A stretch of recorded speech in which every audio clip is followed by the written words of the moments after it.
नमस्कार दोस्तों, आज मैं आप सबको शिव पूजन सहाय की कहानी माता का आंचल सुनाने जा रही हूँ। तो आइए शुरू करते हैं कहानी माता का आंचल। हमारे पिता तड़के उठकर निवट नहाकर पूजा करने बैठ जाते थे। हम बचपन से ही उनके अंग लग गए थे। माता से केवल दूध पीने तक का नाता था, इसलिए पिता के साथ ही हम भी बाहर की बैठक में ही सोया करते। वह अपने साथ ही हमें भी उठाते और साथ ही नहला धुलाकर पूजा पर बिठा लेते। हम भभूत का तिलक लगा देने के लिए उनको दिक करने लगते थे। कुछ हंसकर, कुछ झुंझलाकर और कुछ डांटकर वह हमारे चौड़े लिलार में त्रिपुंड कर देते थे।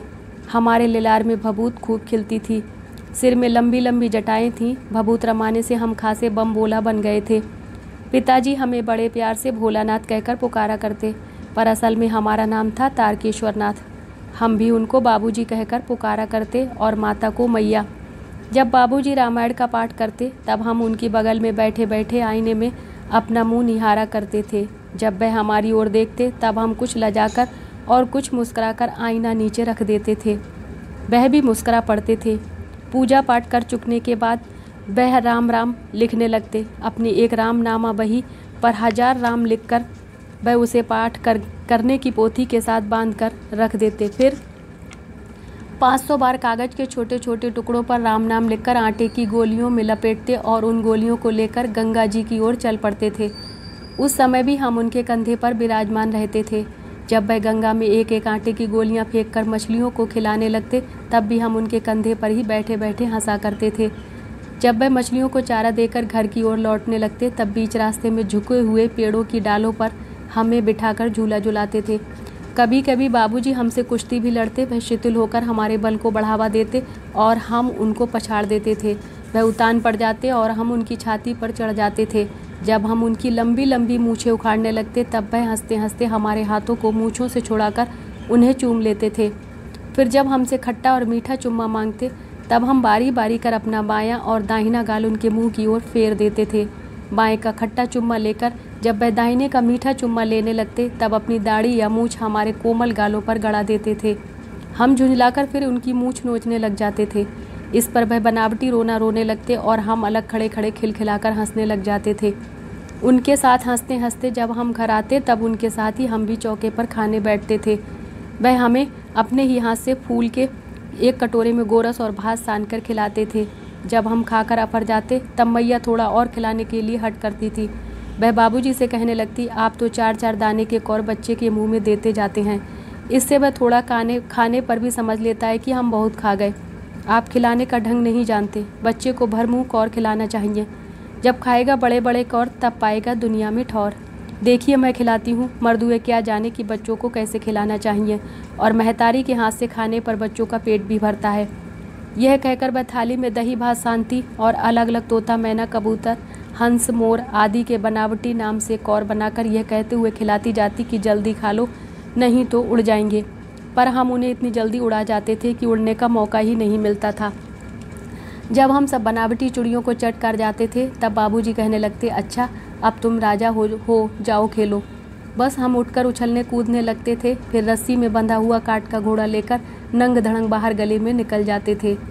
जब कभी मैया हमें अचानक पकड़ पाती तब हमारे लाख छटपटाने पर भी एक चुल्लू कड़वा तेल हमारे सिर पर डाल ही देती थी। हम रोने लगते और बाबूजी उस पर बिगड़ खड़े होते, पर वह हमारे सिर में तेल पोत कर हमें उबट कर ही छोड़ती थी। फिर हमारी नाभि और लिलार में काजल की बिंदी लगाकर चोटी गूंथती और उसमें फूलदार लट्टू बांधकर रंगीन कुर्ता टोपी पहना देती थी। हम खासे कन्हैया बनकर बाबूजी की गोद में से सकते बाहर आते थे। बाहर आते ही हमारी बाट जोहने वाला बालकों का एक झुंड मिल जाता था। हम उन खेल के साथियों को देखते ही सिसकना भूलकर बाबूजी की गोद से उतर पड़ते और अपने हमजोलियों के दल में मिलकर तमाशा करने लग जाते थे। तमाशे भी ऐसे वैसे नहीं, तरह तरह के नाटक।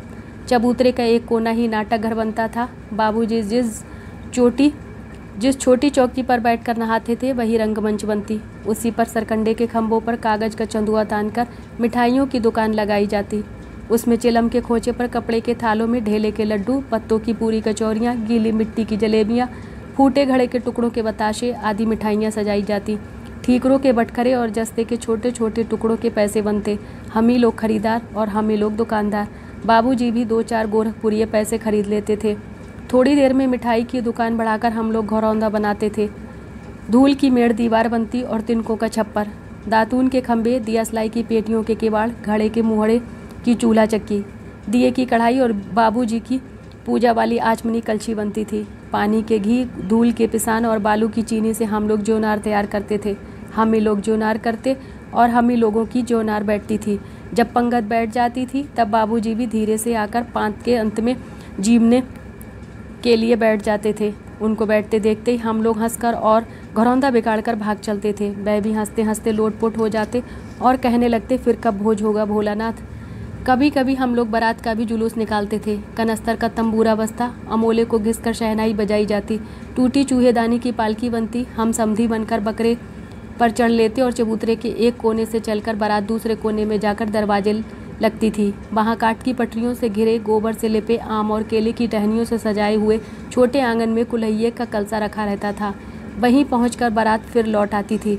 लौटने के समय खटोली पर लाल ओहार डालकर उसमें दुल्हन को चढ़ा दिया जाता था।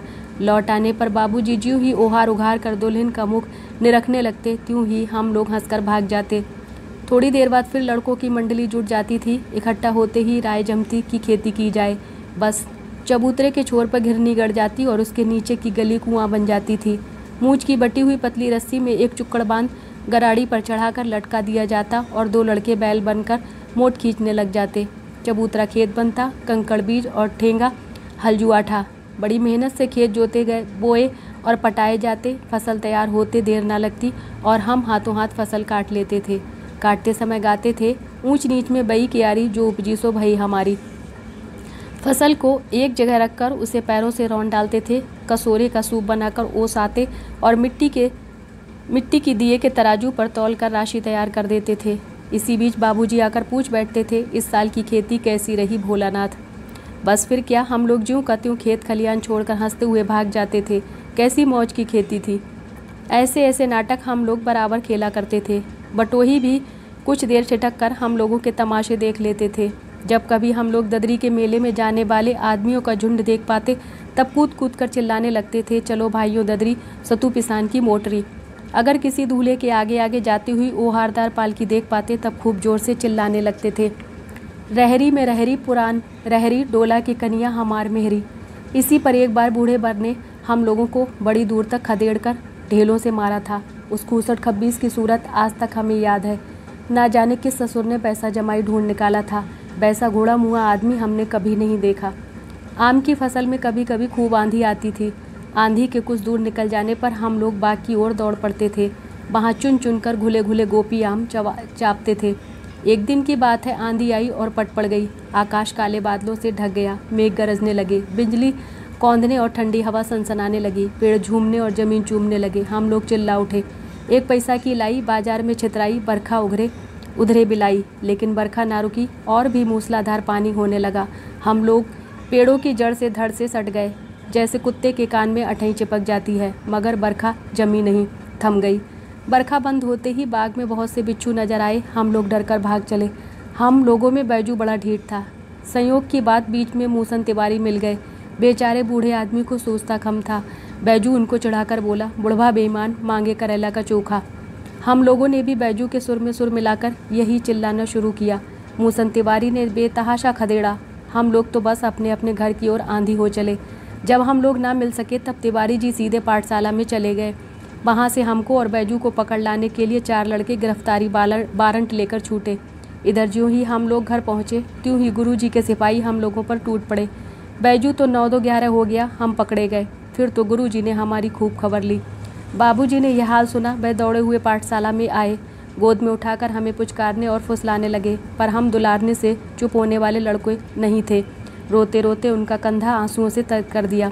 वह गुरुजी की चिरौरी करके हमें घर ले चले। रास्ते में फिर हमारे साथी लड़कों का झुंड मिला।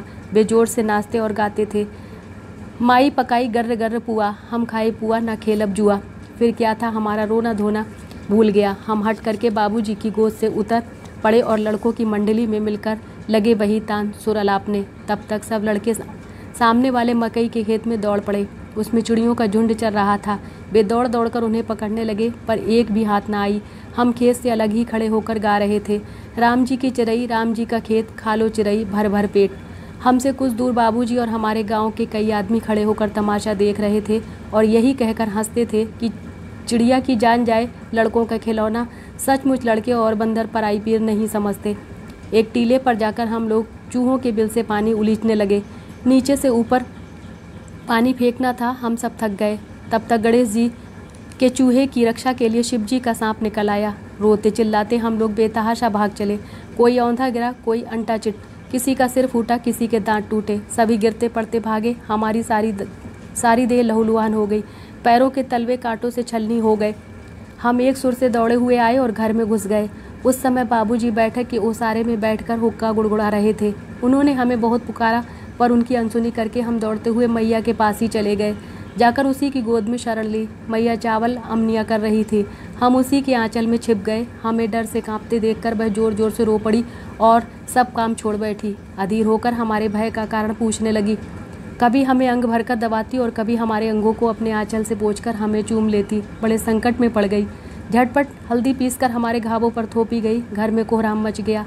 हम केवल धीमे सुर से सा सा सा कहते हुए मैया के आंचल में लुके चले जाते थे। सारा शरीर थरथर काँप रहा था। रोंगटे खड़े हो गए थे। हम आंखें खोलना चाहते थे पर वे खुलती नहीं थीं। हमारे कांपते हुए होठों को मैया बार बार निहार कर रोती और बड़े लाड़ से हमें गले लगा लेती थी। इसी समय बाबूजी दौड़े आए। आकर झट हमें मैया की गोद से अपनी गोद में लेने लगे। पर हमने मैया के आंचल की प्रेम और शांति के चदोबे की छाया न छोड़ी।